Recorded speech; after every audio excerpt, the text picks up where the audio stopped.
Welcome to Slow Burn Stories, where every note, every glance, and every unspoken word is a love story waiting to unfold. Tonight's tale will take you gently into a world of soft rain, quiet longing, and hearts that find their way back home. Before we begin, be sure to like, subscribe, and let us know in the comments where you're listening from. We love hearing your stories too. Now, take a deep breath. The night is young, and your story is just beginning.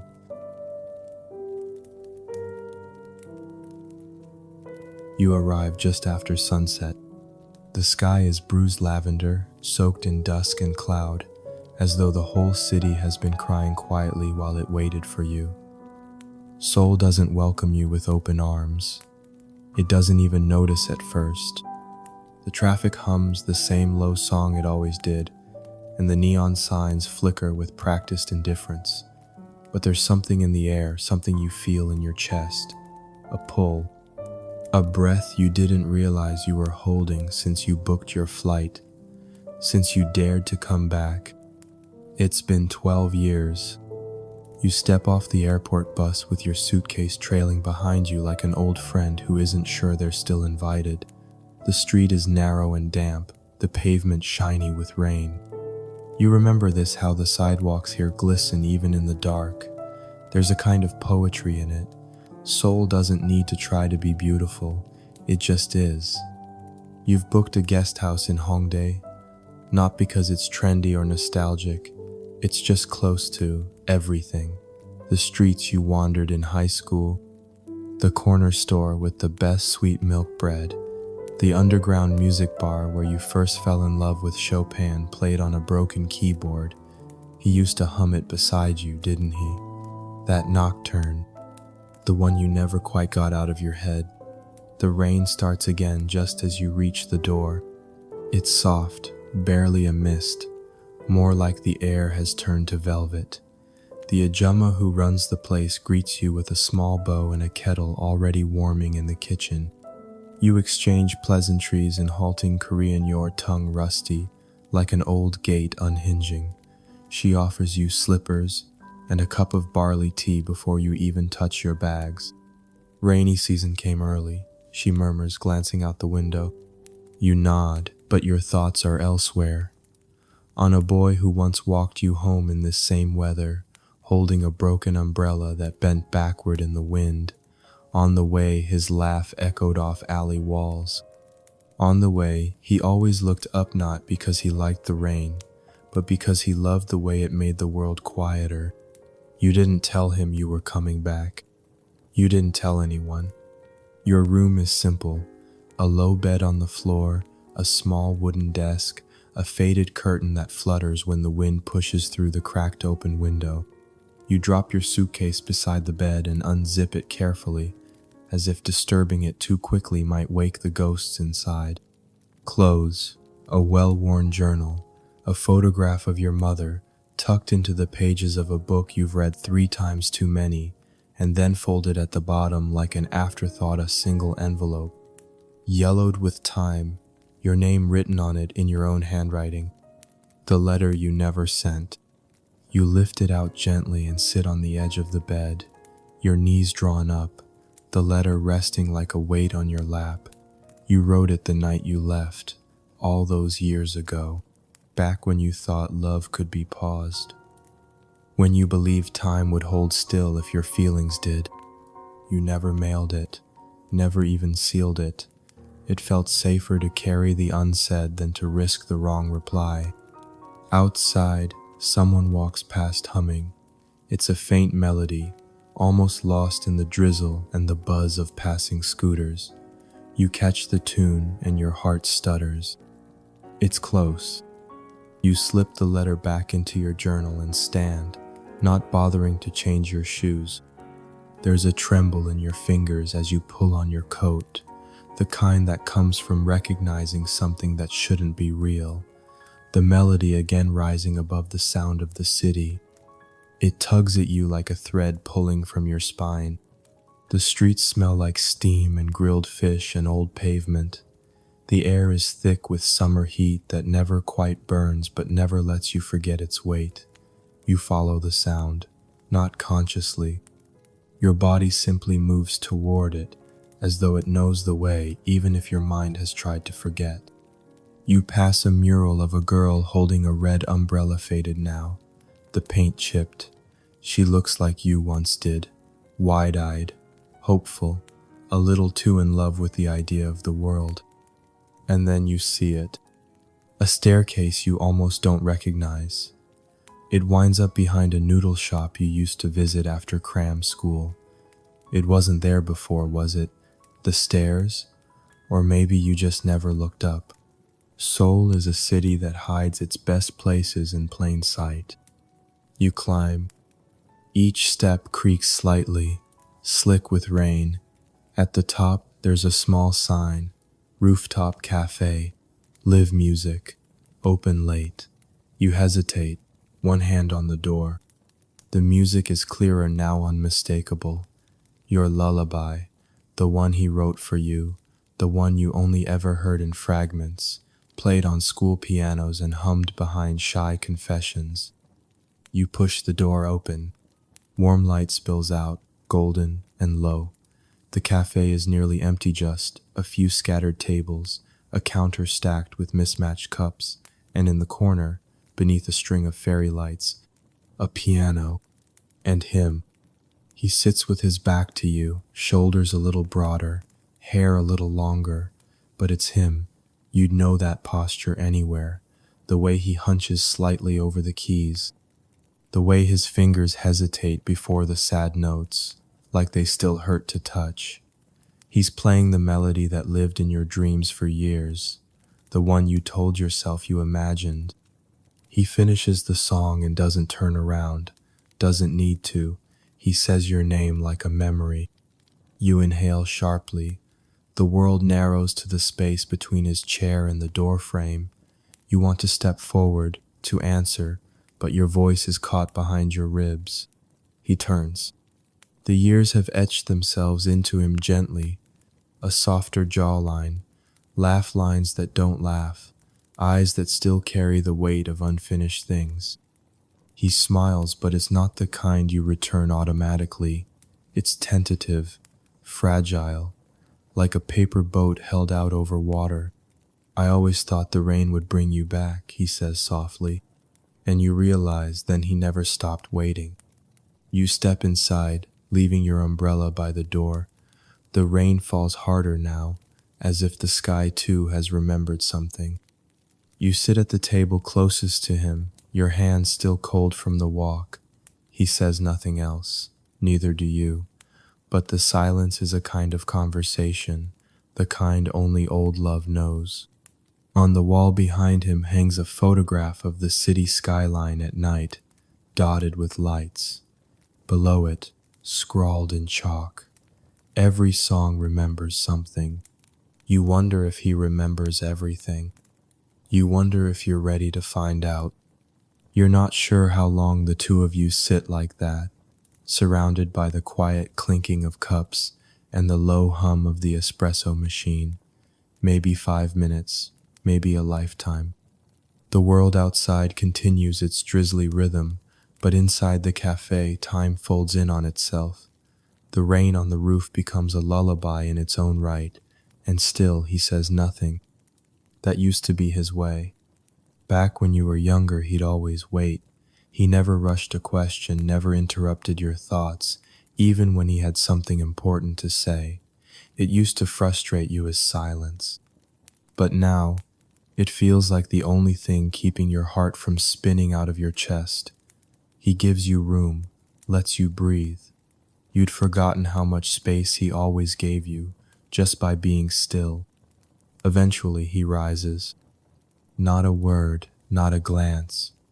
Just rises and disappears behind the bar, where he moves with quiet familiarity.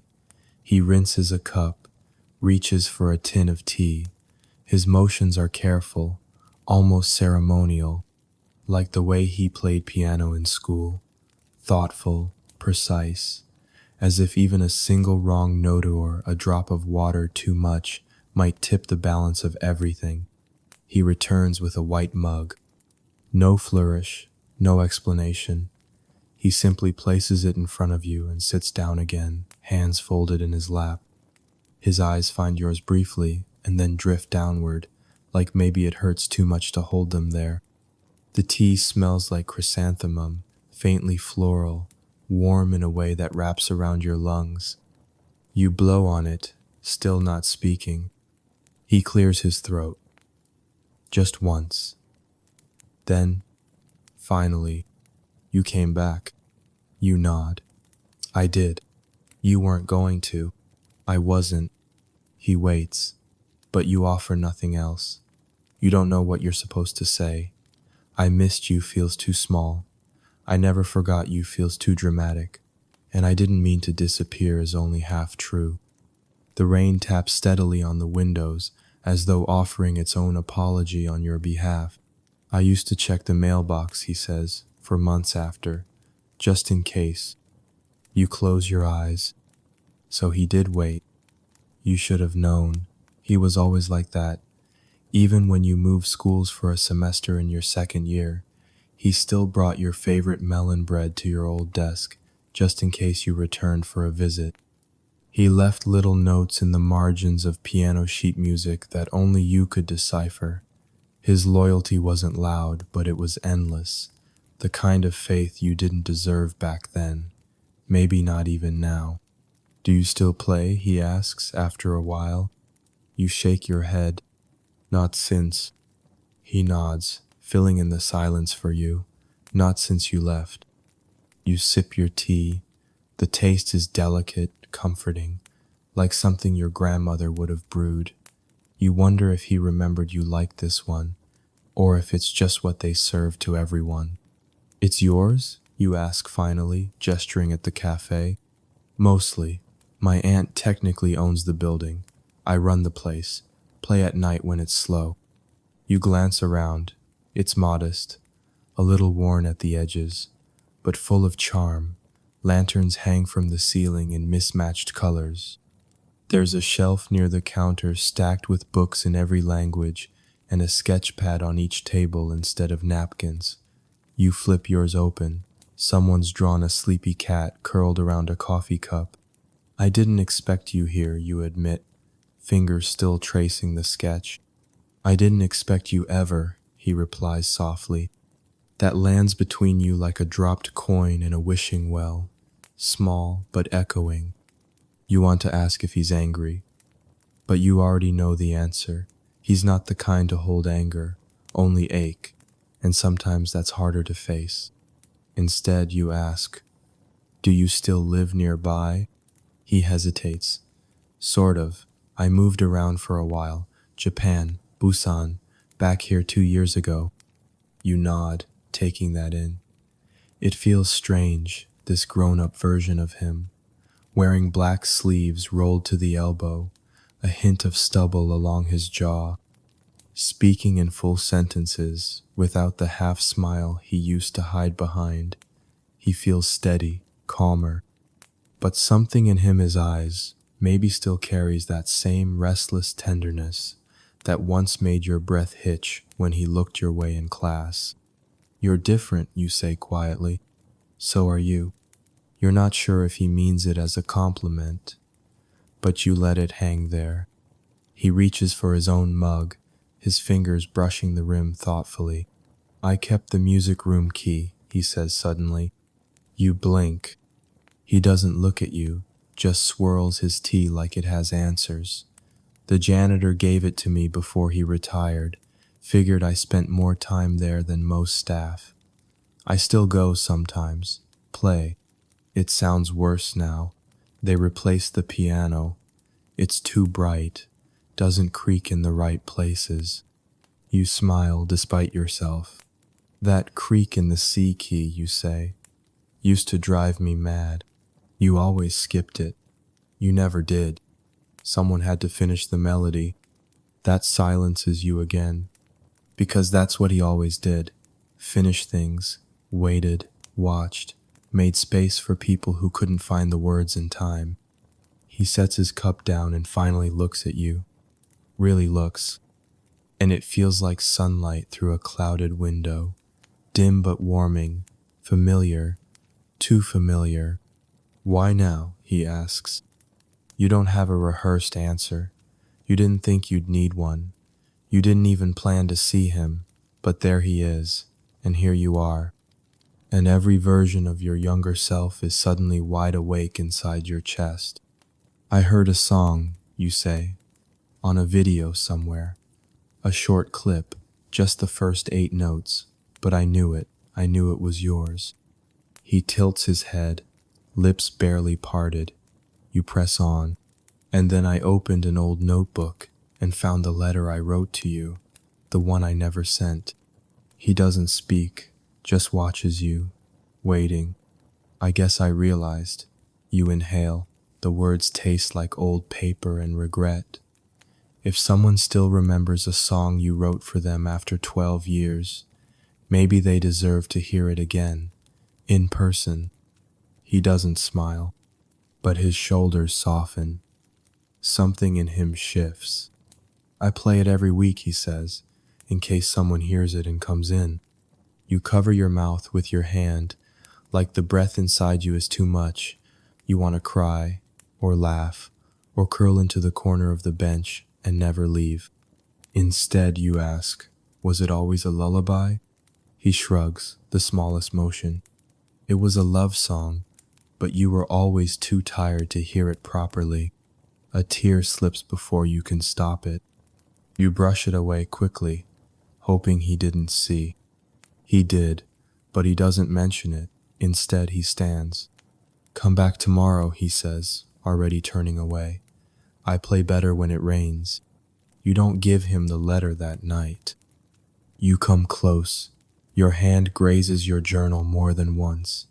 You even slip the envelope partway out between the pages while he's cleaning up behind the counter. But something about the moment feels too fragile, too unfinished.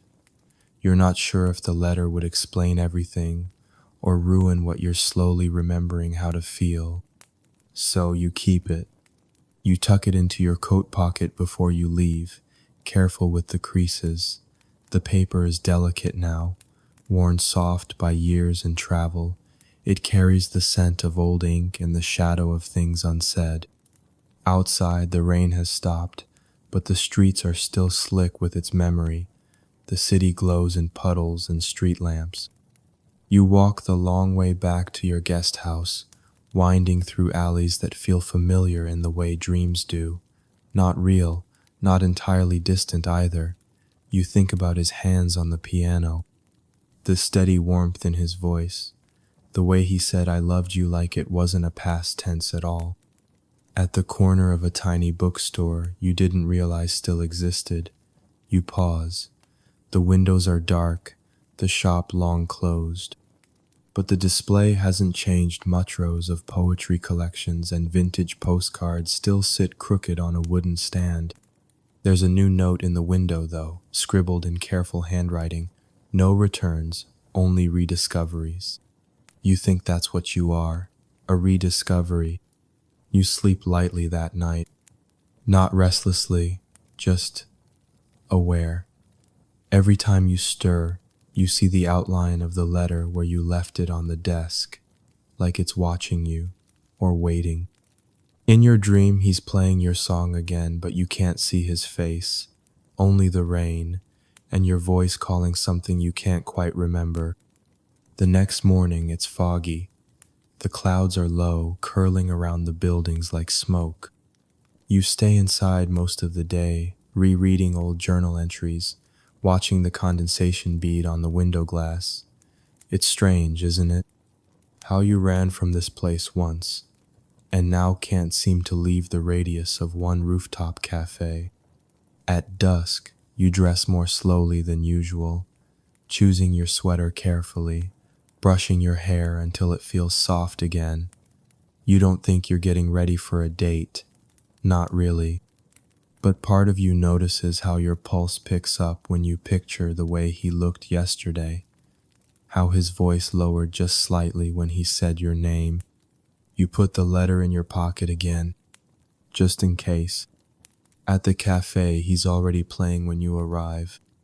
The room is darker tonight, lit mostly by the string of soft white bulbs hanging from the ceiling. The rain hasn't returned, but you feel its promise in the air, heavy, waiting. You sit in your usual spot.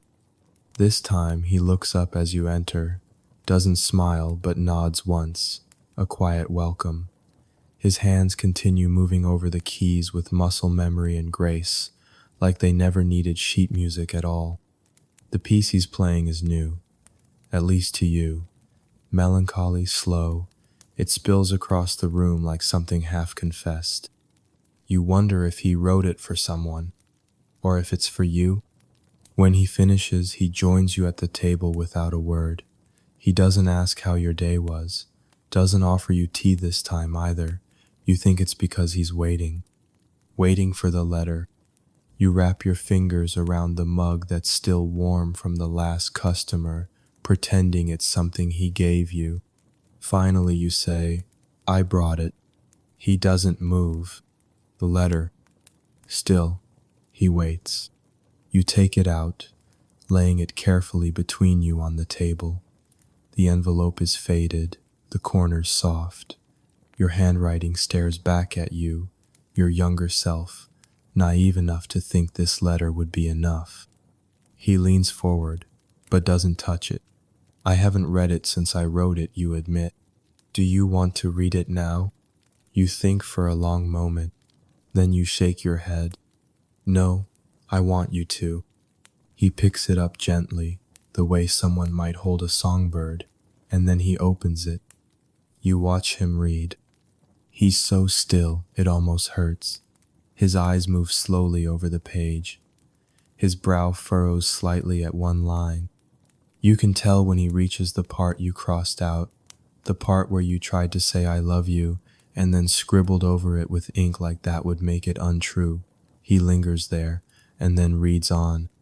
When he finishes, he folds the letter back along its old creases, places it on the table again, looks at you. "You were afraid," he says simply. You nod. "I still am." He takes a slow breath. "You said in the letter that you hoped the song wouldn't forget you." You nod again, unable to speak. "I never let it."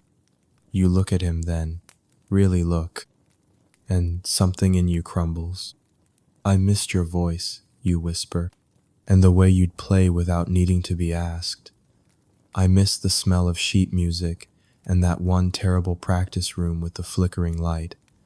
I missed your patience, your quiet." You swallow. "I missed being known." His eyes don't leave yours. "You still are," he says. It's the kind of answer that reaches deeper than words, that settles somewhere below your ribs, that makes you want to believe that this strange, quiet reunion might be the beginning of something unruined. He nods toward the piano. "Come here." You hesitate. "I haven't played in years." He stands, holds out a hand. "You don't have to be good, just be." You follow him. The piano is warm from his hands. You sit beside him on the bench, shoulder to shoulder. Your fingers hover uncertainly over the keys. "Start with one note," he says. You press a middle C. It rings out softly, followed by silence.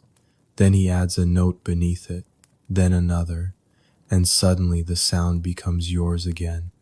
You begin to play. It's clumsy at first, like walking in shoes that don't quite fit, but he's beside you, always filling in the spaces, never correcting, just supporting, like he always did. By the time you reach the end of the song, your hands are trembling. You don't cry this time, but you feel full, like the ache inside you has made space for something better, something healing. When the last note fades, he looks at you with something soft and shining in his eyes. "You're back," he says, as though saying it makes it real. And this time, you say it too. "I'm back." The rehearsal room is smaller than you remember. Smaller and somehow quieter. as if the walls have grown weary of holding so many echoes. You stand in the doorway, hesitant to step in, feeling like a visitor in your own past. The piano still sits in the corner, newer, sleeker, with polished black edges and keys that gleam too cleanly. There's no creak in the middle C anymore. No scratches from the hundreds of bag straps and notebook corners that once brushed past. But it's the same room. Same pale green paint that never quite reached the ceiling. Same wide windows that overlook the back courtyard, where you and he once practiced duets with the window cracked open and the scent of magnolia blossoms drifting in. The same faint ghost of chalk dust and music ink lingering in the air. He stands behind you, silent, letting you take it in. You're not sure what you expected to feel. Maybe something more dramatic, a rush of nostalgia, tears. Instead, it's something softer, a strange, surreal calm, like your memory has finally stepped back into its frame. I used to sit there, you murmur, pointing toward the window ledge, and eat my lunch too fast before you showed up. He steps inside and smiles faintly. You always crumpled the wrappers so carefully, like the piano would judge you for being messy. You laugh. It did feel like that sometimes. You follow him to the bench. He lifts the lid with reverence, his fingers brushing the keys like they're old friends he's missed. You sit beside him, letting your shoulder touch his. There's no crowd, no teacher nearby, no ticking clock reminding you the hour is borrowed. Just you and him, and the quiet anticipation of sound. Try it, he says. You shake your head. I barely remembered how to play yesterday. Doesn't matter. He starts with a single note low, steady, like a heartbeat. You let your hand drift beside his, finding the harmony without overthinking. The chord vibrates gently beneath your skin, like muscle memory. Like breath. I was always too shy to play when anyone else was listening, you say. I know, but you heard me anyway. He glances at you. I always did. You slip into the rhythm with him slowly, like walking across an old bridge you thought had collapsed. You hit one wrong note and wince. He doesn't flinch. He just shifts the melody, making space for the mistake like it was meant to be there all along. That was always the difference between you. You learned rules, practiced scales, tried to impress. He listened, adjusted, let the music breathe. Why did you keep coming back here? You ask softly, your fingers still finding their way. Because this is where I last saw you happy. You go still. I thought if I played here long enough, he continues, some part of you would come back, even just in the air.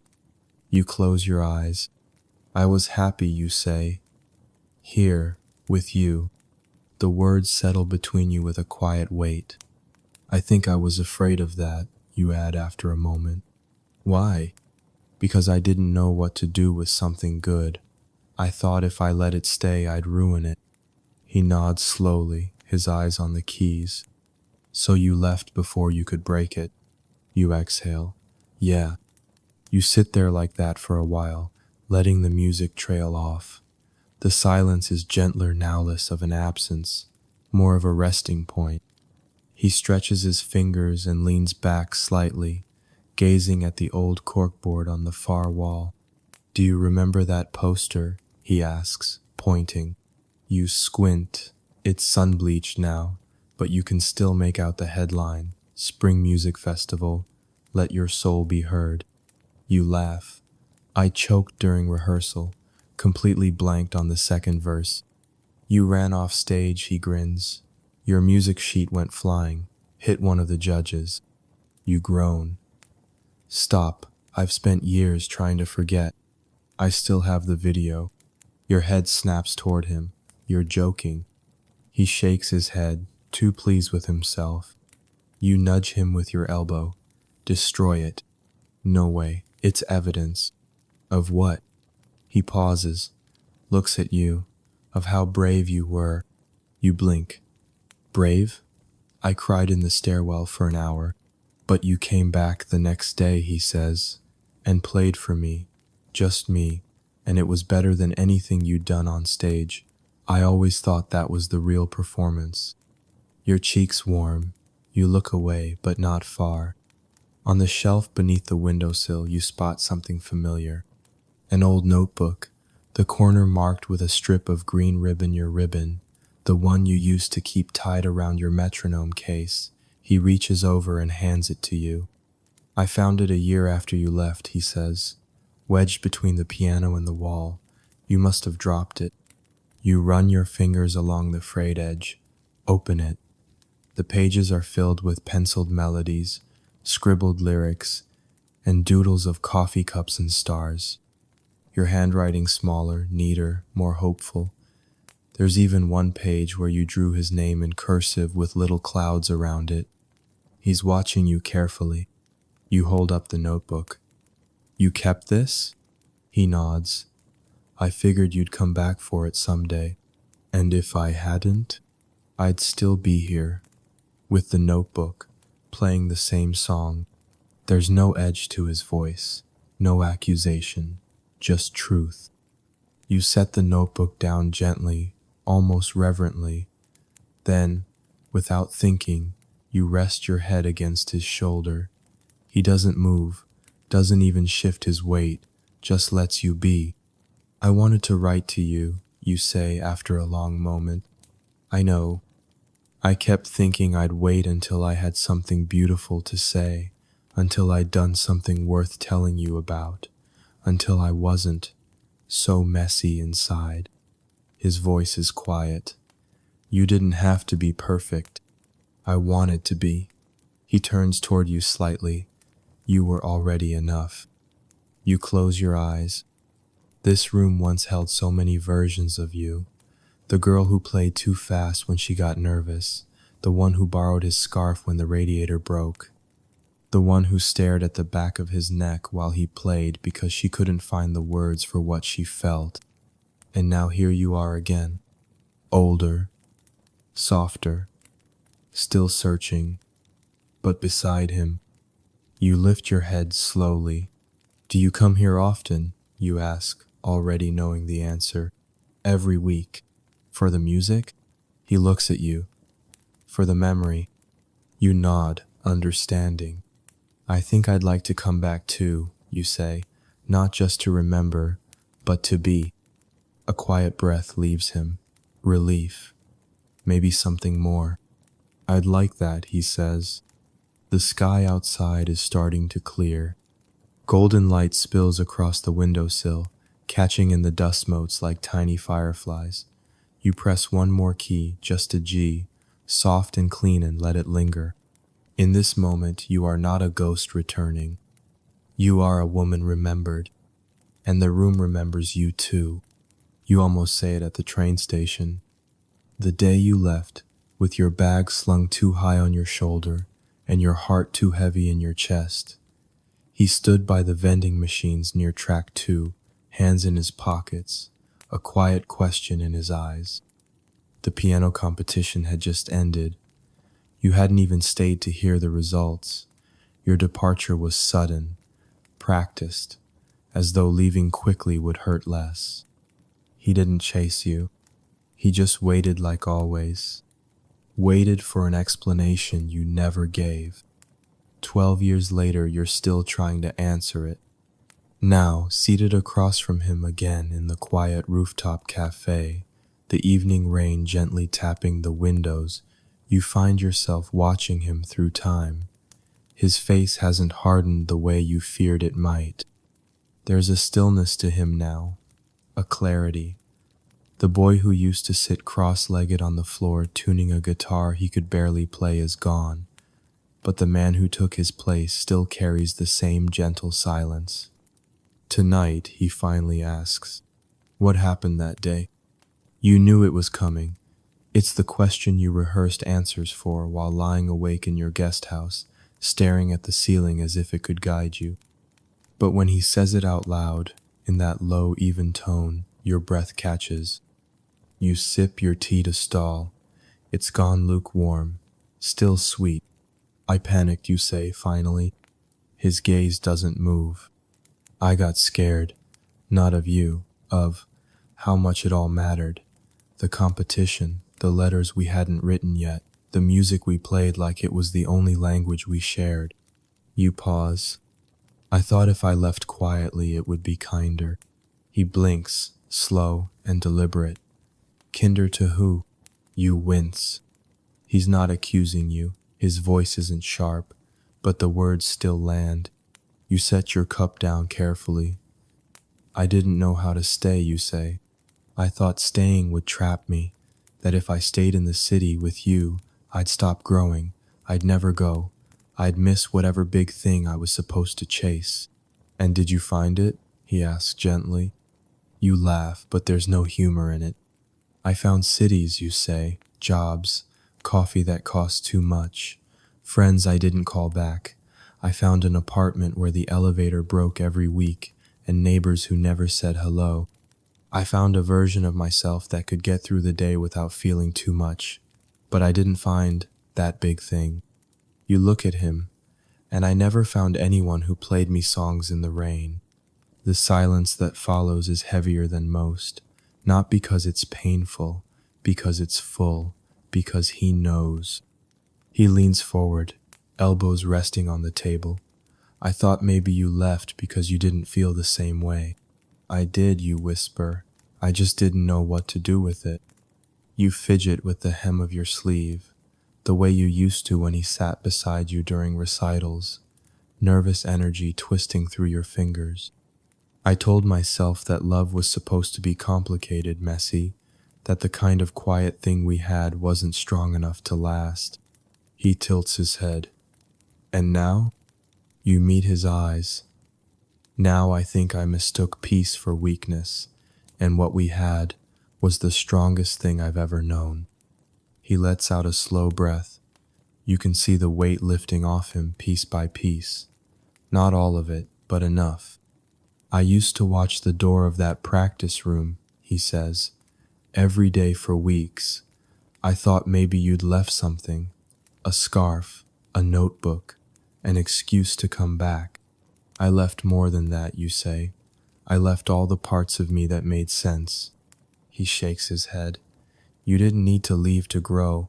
You just needed to believe you could bring me with you. Your throat tightens.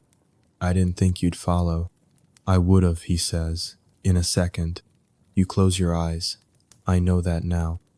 The rain starts to fall harder, a steady, comforting rhythm. You remember once telling him that the sound of rain was like a piano without keys on instrument that played directly on the heart. He reaches across the table, slow and measured, and takes your hand. Just one hand. No pulling, no pressure, just warmth. His thumb brushes lightly across your knuckles. You were the first person I played for, he says. I know. And the last. You swallow. Do you hate me? You ask. His brows rise, surprised. No, I would have hated me. He squeezes your hand. That's because you don't know how soft you were when you left. You're quiet for a long time. The letter still sits in your coat pocket. You feel it pressing against your ribs as you breathe, like it's asking to be remembered. He watches your face. Do you want to go back? You blink. Back? To the station, to the day you left, just to see it. You think for a moment. Yes. He smiles softly. Tomorrow. You nod. Later, he walks you home. Neither of you brings an umbrella. The rain has slowed to a fine mist, curling around your shoulders and hair like silk. You walk beside him, not quite touching, the same way you used to. At one point, he stops and points out a tree. You used to wait for the bus under that one. I always missed it, you laugh. I never told you, he says, but I started getting off one stop early just to walk with you that last block. You look at him. Why? I liked the way your voice sounded in the morning. You feel like crying again, but you don't. Instead, you say, I like the way you always let me talk. He glances at you. I still do. You reach your guest house just as the lanterns in the windows flicker on. He turns to go, but hesitates. The look on his face is unreadable, not expectation, not hope, just openness. Do you want me to walk you again tomorrow? He asks. You nod. Every day, if you don't mind. He smiles. And this time, you do too. There's a rhythm to it now. You wake in the soft light of morning, the sound of rain already whispering outside. Your guest house windows are fogged along the edges, and you trace the condensation with your finger absent-mindedly a curve, then a spiral. You don't rush. You don't reach for your phone. You just lie there for a while, listening to the city breathe beneath the clouds. Each day feels more like a thread pulling gently through time. You've been back a week now, maybe a little more. The hours blur together like brushstrokes in water, and still, every day, he finds you. Sometimes at the cafe, sometimes walking down that hill behind the bookstore where the flowers lean sideways toward the light. Sometimes, like this morning, waiting just beyond the gate of the guest house, hands in his pockets, hair damp from the mist. He doesn't knock. He never does. You slip on your shoes and meet him at the threshold. He doesn't speak at first, just gives you a nod, the hint of a smile in the corner of his mouth. And then you walk. The route is never exactly the same. One day he takes you past the Hanok village tucked in the quieter edge of town, where you pause to watch the wind tug at red silk lanterns. Another day, you pass a wall of tiled murals, the same ones you walked by in your school uniform, only now chipped, softened by time. You don't talk much as you walk. You don't need to. The silence between you is full of old songs. You keep noticing little things. How he still stops to read the hand-painted signs in front of cafes, even if he never goes in. How he hums when he's thinking, low and tuneless, like a piano player warming up without keys. How he still waits a beat longer than necessary before crossing a street, even when the light turns green. It's like the city remembers you both. The first time you pass the river again, you stop. It's early. The air smells like wet grass and old stone.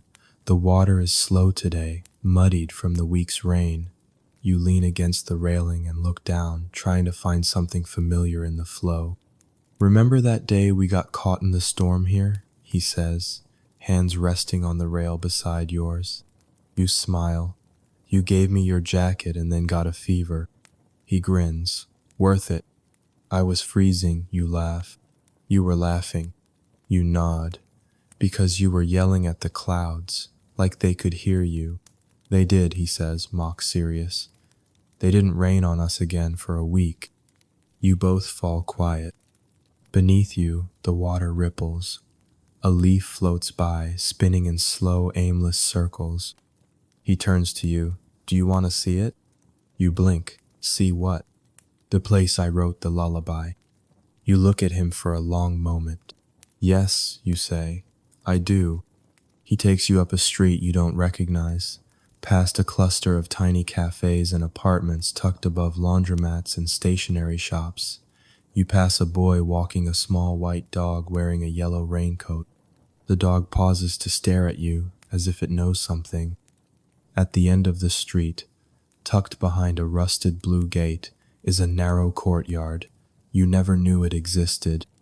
He pushes the gate open and gestures you in. The courtyard is small, just a few trees, a concrete bench, and a piano. Yes, a piano. Upright, covered in a clear tarp, the keys slightly warped, but it's there. It's out of tune, he says, but it still plays. You glance at him. How? He shrugs. My uncle ran the repair shop here, before the whole building got sold. The piano was supposed to be junked, but I kept coming back. After they cleared the place out, they left it. I guess they figured no one else would want it. You step closer. The piano smells like earth and varnish and rain. You lift the tarp gently. The surface is scratched, chipped in places. One key is missing its ivory top, but it's beautiful. This is where you wrote it? You ask softly. He nods. I sat right there, he says, pointing to the bench. It was the day you played that Rachmaninoff piece in the school showcase. You had your hair in a braid, and you looked like you'd memorized every note in your bones. You smile. I walked you home after, he says, and when I came here that night, the melody was already there. He opens the fall board, revealing the keys. Then he glances at you. Want to hear it again? You nod, stepping back, letting him sit. He plays slowly. It's not perfect. The piano groans in the lower octaves, and one note near the middle clicks loudly, but the lullaby is unmistakable. Yours. His. A song of held breath and first love and something too fragile to be named. You sit on the bench beside him, eyes closed. The air smells like wet earth and memory. When he finishes, he turns to you, something unreadable in his expression. I thought I could forget it once, he says, that if I didn't play it for long enough, it would fade. You open your eyes. But it didn't. He shakes his head. It waited, like the rest of me. You don't kiss him. Not yet. But you want to, and he knows that. You both do. Instead, you reach out and press one note, a single G, sweet and clear, and then another, and another, until together, without deciding to, you begin again. You play the song halting, uneven, perfect in its imperfections. He plays with you, filling the spaces, echoing your rhythm like breath.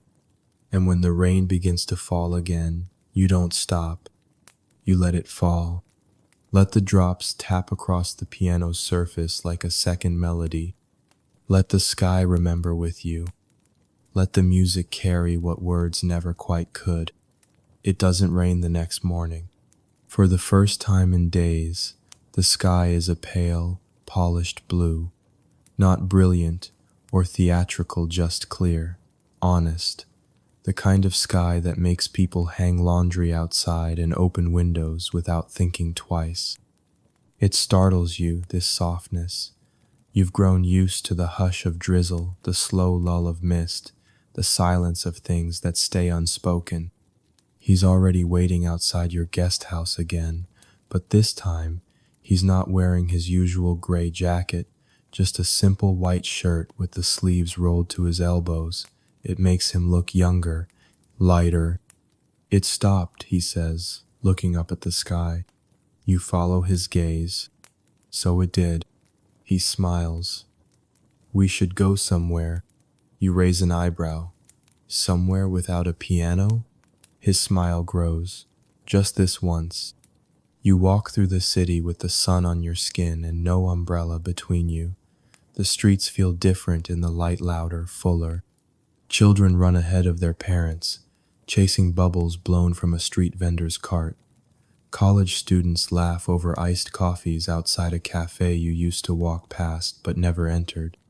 There are more people out today, but somehow it still feels like the two of you are in a quiet bubble, floating gently above it all.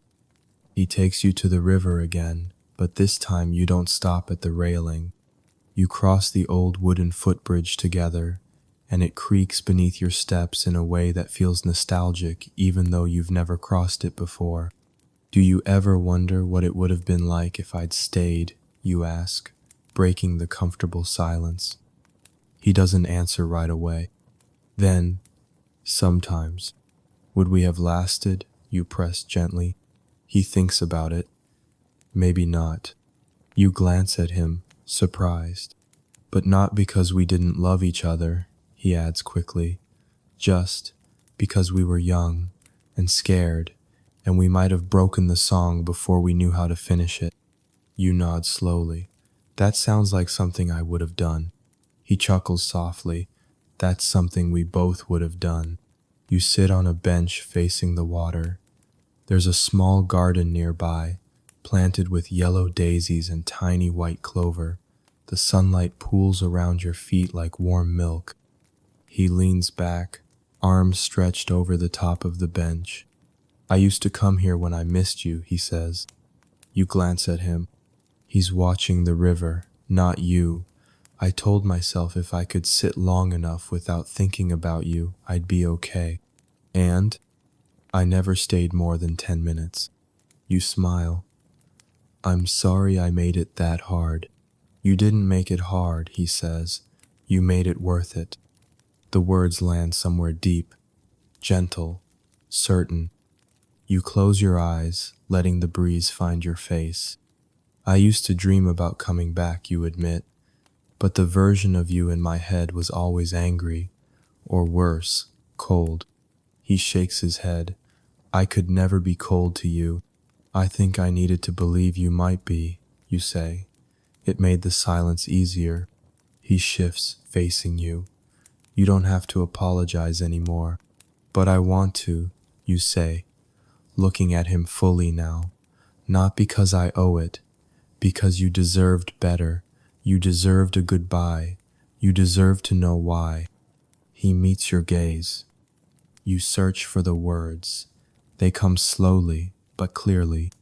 I left because I didn't know how to be both someone who loved you and someone who wanted more than this city, more than the version of myself that only played music because it connected me to you. You were never just that, he says immediately. I know that now, you whisper. But then, I didn't, and I thought if I stayed I'd never find out. And did you? You shake your head. No. I found out that love doesn't go away just because you leave it behind. It lingers, like the rain. He nods, quiet. You both sit there for a long time, watching the river. A little later, he reaches into his bag and pulls out a small, cloth-bound notebook. What's that? My sketchbook. You draw? He shrugs. Sometimes, not well, but it helps me remember things. He opens it and shows you a page. It's a drawing of you. Not a perfect likeness, your eyes too wide, your hair a little shorter, but it's unmistakably you. You're sitting on a bench beside a piano, your hands resting in your lap, head tilted as though listening for something distant. You drew this from memory? He nods. That day at the music room, after you left, I wanted to keep something. You swallow hard. I kept something too. You reach into your bag and pull out the crumpled flyer he once handed you for his first recital, creased a dozen ways. The ink faint now, but still legible. I was going to throw it away, you admit, but I couldn't. He runs his fingers gently over the page, almost in disbelief. I thought you didn't come. I didn't, but I sat outside the door. I couldn't go in. I was scared I'd feel too much. He closes his eyes. Did you hear the last piece? He asks. You nod. It was our song. He breathes in slowly. I played it for you. I know. You both smile, sad and whole at the same time. Eventually, the sun begins to lower. The shadows stretch across the water. You don't want to move, but your body reminds you of time. He stands first, offering you his hand without a word. You take it. You walk back the long way, past the bus stop where you used to wait in silence together, pretending you had nothing to say when your whole hearts were shouting, past the bakery that's now a convenience store, past the little street corner where the first time your hands brushed, you both pretended not to notice. Now, you let your hands stay together. The warmth of it is enough. Just before you reach the guest house, he stops. I want to show you something tomorrow. You smile. Another piano? No, he shakes his head. Something different. You tilt your head. A place, he says. I used to go there when I missed the sound of your voice. You soften. What if I don't remember what to say? He lifts your joined hands to his lips and kisses your knuckles. Then I'll wait, he says, just like he always has. He meets you at the corner cafe near the park, 2 hours before dusk, carrying something under his arm, a small, cloth-wrapped bundle that he holds with care. He doesn't explain it, just smiles as he greets you with his usual quiet warmth, like the morning's already been kind to him and he wants to share the rest of it with you. Ready? He asks. For anything, you say and you mean it. He takes you down a street you've never walked before, narrow, overgrown. It winds along the edge of an old neighborhood homes with moss-covered walls, wind chimes swaying from laundry lines, a white cat dozing beneath a bench.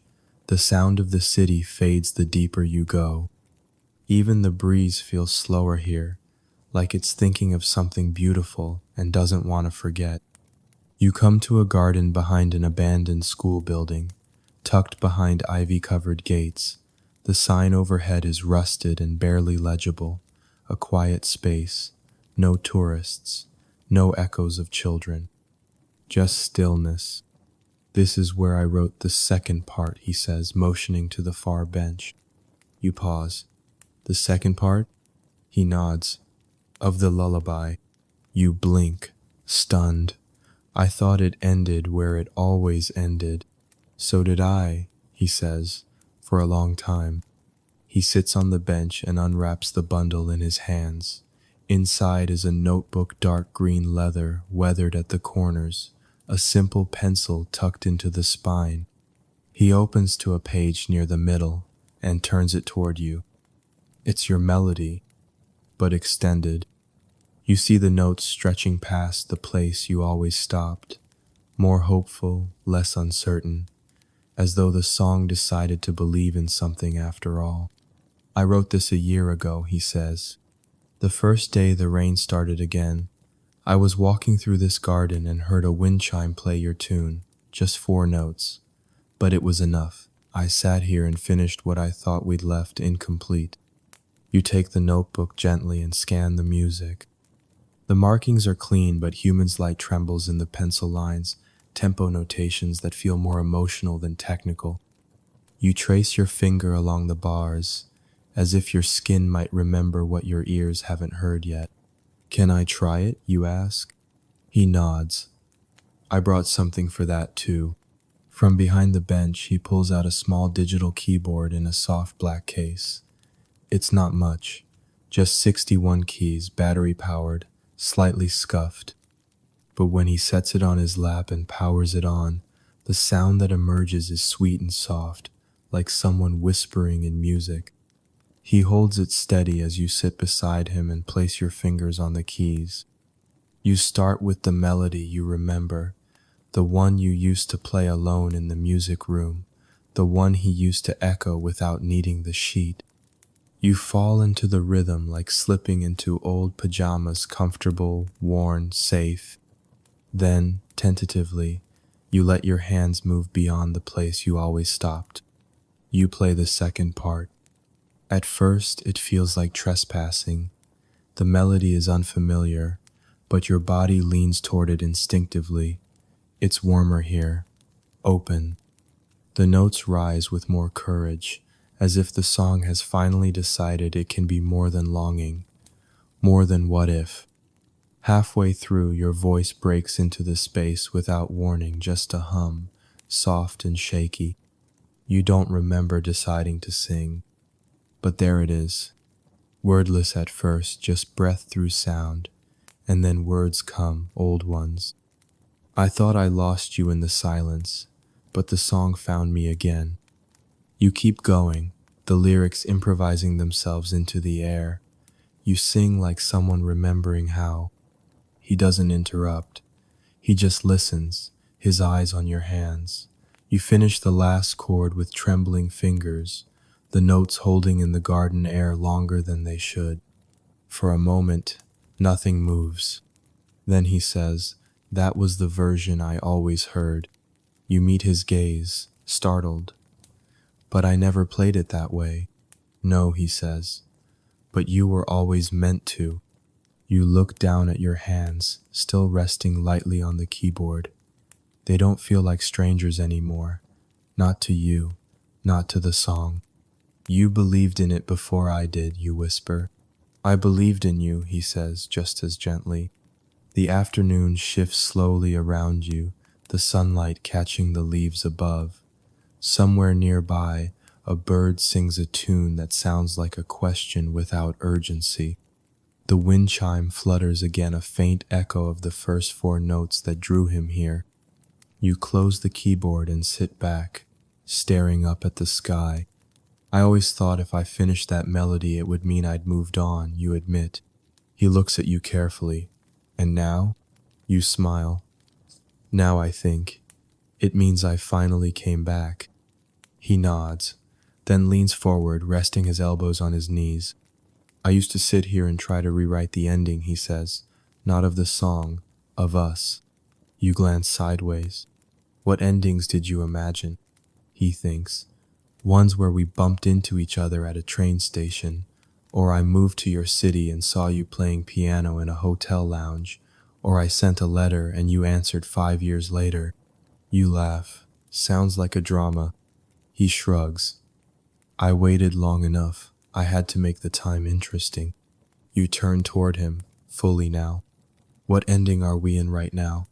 He looks at you like he's still deciding how to answer. Then he says, not an ending. You nod. Me neither. He picks up the green notebook again, flips to the next blank page, and hands it to you, along with the pencil. You raise an eyebrow. What do I write? Anything. You hesitate, then write 2 words in the top corner, still listening. He watches you write them, then smiles. I always knew you were. You hand the notebook back. He closes it carefully and rewraps it, tucking it back under his arm. As you walk back through the garden, the light softens behind you, casting everything in gold. Neither of you speak, but your hands brush once, then again. And the third time, they stay together, fingers folding without hesitation. Not as a promise, just as a truth. The cafe is nearly empty when you arrive that night. It's late past the hour most people drift home, past the time you'd normally think to be out. But something in you needed to return here, to this rooftop with its mismatched chairs and old lanterns and dusty piano that seems to hold the city's breath. He knew you'd come. He always does. He's already seated at the piano when you step inside, back turned, hands resting on the keys like they're not quite ready to play. He doesn't look up when the bell over the door chimes. Doesn't move when you sit at your usual table. The only light in the room is a single lamp by the window and the faint spill of glow from a small candle flickering near his feet. You sit quietly. He begins to play. It's not the lullaby. It's not even anything you recognize. The melody is tentative, like he's speaking aloud for the first time in a language he only half remembers. A wandering tune, a searching one. The kind of song people hum when they think no one's listening. You realize, with a thrum in your chest, that he's playing what he feels. Each note is a question. Each pause is a breath. The left hand carries the ache of something once unfinished, and the right hand follows like someone walking home in the dark. It's his confession. No words, just chords. He's telling you everything in the only way he truly knows how. You don't cry, but something inside you quiets, like a storm that's finally moved through, leaving wet leaves and soft light in its place. When he finishes, he rests both hands in his lap and exhales as if he's been holding that song in for far too long. You rise, slowly, and cross the room to him. He doesn't turn until you're close enough to see the way his shoulders relax when you stop beside him. You don't speak right away. You sit beside him on the bench, placing your hand gently on the wood. He watches you from the corner of his eye. Was that for me? You ask softly. He nods. It always was. Your throat tightens. You glance down at the keys, then back at him. Do you remember what you used to say when I was too afraid to play? You ask. He smiles a little. I told you there's no such thing as a wrong note if you mean it. You nod. I'm going to play something now, you say, but I can't promise I won't get it wrong. I don't need perfect, he says. I just need it to be yours. You place your hands on the piano, and this time you don't hesitate. You start with the melody he gave you, the one he left for you to find, the second part of the lullaby, but you add something of your own. A twist, a shift in tempo, a new key. Not to fix it, not to improve it, just to answer it. Your fingers play what your lips still can't quite say. You play the moment you first saw him again on the rooftop, the sound of your name in his voice, the hesitation in his eyes, the steadiness in his presence. You play the long walk to the garden, the sunlight caught in his collar, the way your hands fit together without asking. You play the fear that still lingers in you, that tightness just below your ribs that asks, am I allowed to want this again? And then when the melody piques you, play the answer, yes. When you finish, the silence doesn't feel empty, it feels sacred. He looks at you, not surprised, not overwhelmed, just seen, known. You let your fingers rest on the keys as you turn to him. That was my answer, you say. He nods. I heard it. Then, in the hush that follows, he whispers the words that sit like a heartbeat in the back of your throat. I still love you. You close your eyes. Let the words settle. He doesn't rush you. He never does. I never stopped, he adds, even when I tried. You turn your head, slowly, until your forehead rests gently against his. You don't have to try anymore, you whisper. There's a long moment where neither of you moves. Then you lean in, and he meets you halfway. The kiss isn't urgent. It's not wild or cinematic or made of fireworks. It's quiet, steady, full of years, full of waiting, full of the space that lives between two people who once loved each other too young and now know better. His lips are warm, familiar. He tastes like tea and rain and something you'd forgotten you needed. When you pull away, your forehead still rests against his. Neither of you opens your eyes. I'm scared, you whisper. He nods. So am I. You open your eyes, and his are already waiting for you. But I think, you say, we've both waited long enough to be afraid and brave. He smiles, that real smile, the one that lifts his whole face, the one you used to draw in the corners of your notebook when he wasn't looking. You reach for his hand and intertwine your fingers. There's no need for more words. You both know the melody now. You rise together from the bench, fingers still linked, and turn off the lamp by the window. The candle flickers a little stronger, casting soft shadows across the floor. Outside, the moon is rising behind a lace of clouds. Still no rain, just quiet, and music, and the boy who waited, and the girl who finally stayed.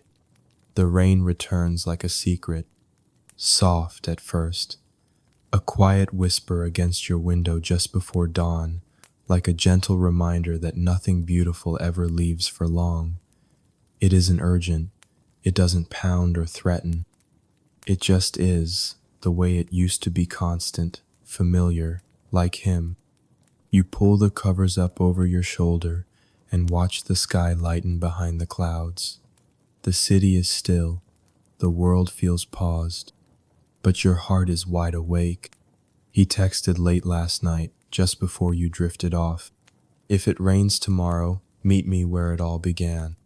You didn't reply. You didn't need to, because you knew exactly where. By the time you step outside, the rain has deepened. It pools gently in the uneven stones, wraps around your ankles in slow curls of fog. The umbrella you carry is the same one he held all those years ago, mended now, its ribs still a little crooked. You found it tucked behind the piano at the cafe 2 nights ago, just sitting there as though it had been waiting too.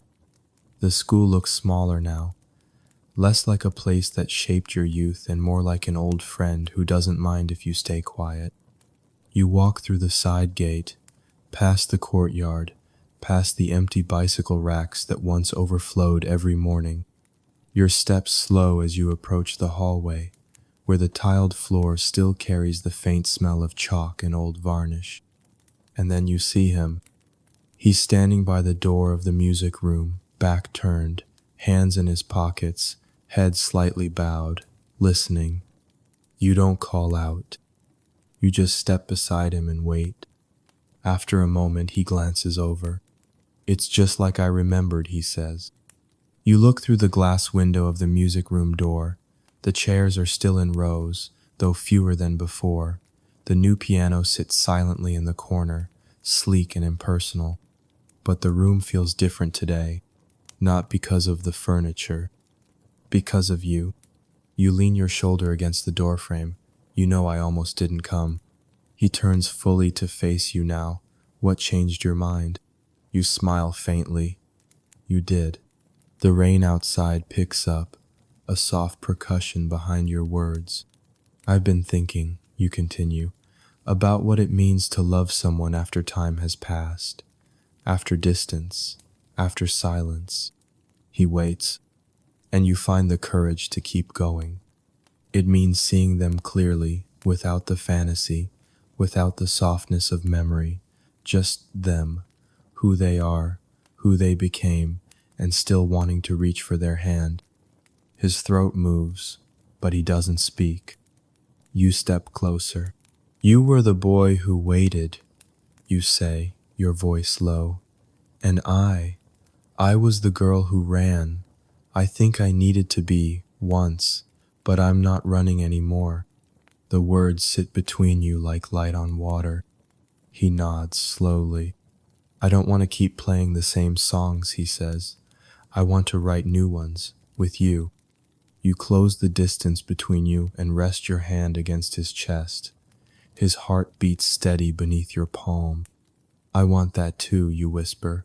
"I want to stay." He places his hand over yours.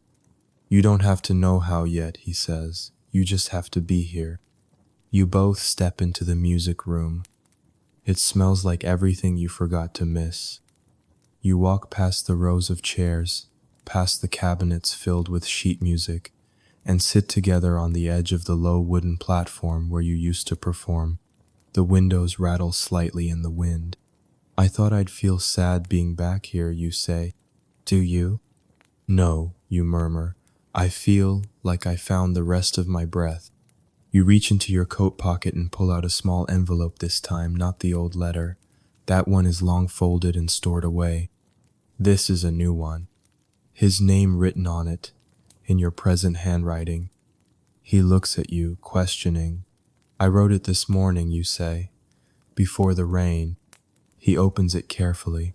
Inside, a page torn from your journal, just a few lines. "I don't know what tomorrow looks like, but I know that if it starts with you, and music, and rain, then I'll never need to run again." He folds the note and places it in the breast pocket of his shirt like something sacred. Neither of you moves for a while. Eventually, he says, "Would you come back here, every week, even just to sit with me?" You nod.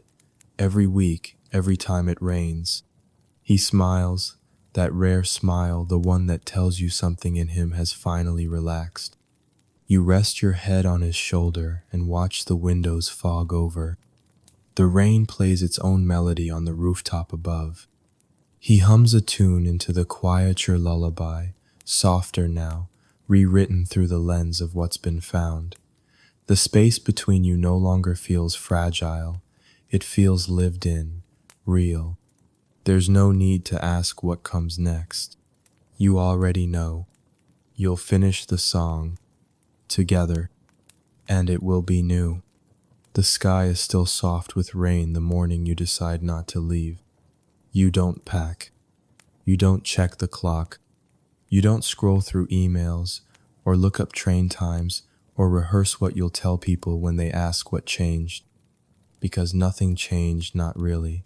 It just returned, quietly, with his voice, with his music, with the memory of your name spoken by someone who never learned how to forget you. You rise slowly, dress without hurry. There's a kind of peace now in the simplest actions. Brushing your hair, tying your shoes, buttoning your coat with your fingertips still damp from tea. No soundtrack, no inner rush. Just the echo of something calm unfolding inside you. He's waiting outside the guest house again, just like he promised. No umbrella today, just a hood pulled up and a quiet smile. The kind that creases gently at the corners like it's been with him since youth. You greet him without words. He hands you something. A paper bag warm, fragrant, familiar. Melon bread, he says. You blink. From. He nods. The bakery reopened last month. Same recipe. New hands. You take the bread, still warm from the oven, and tear off a piece. It's soft, a little sweet, exactly as it was. The taste stirs something in you, not nostalgia, but something more grounded, like memory turned into presence. The rain is lighter now, more mist than droplets. You walk in silence together, sharing pieces of bread, shoulders brushing as you descend the familiar hill toward the cafe. When you reach the top of the stairs, he pauses. You follow his gaze. A new sign hangs in the cafe window. Evening music, open invitation.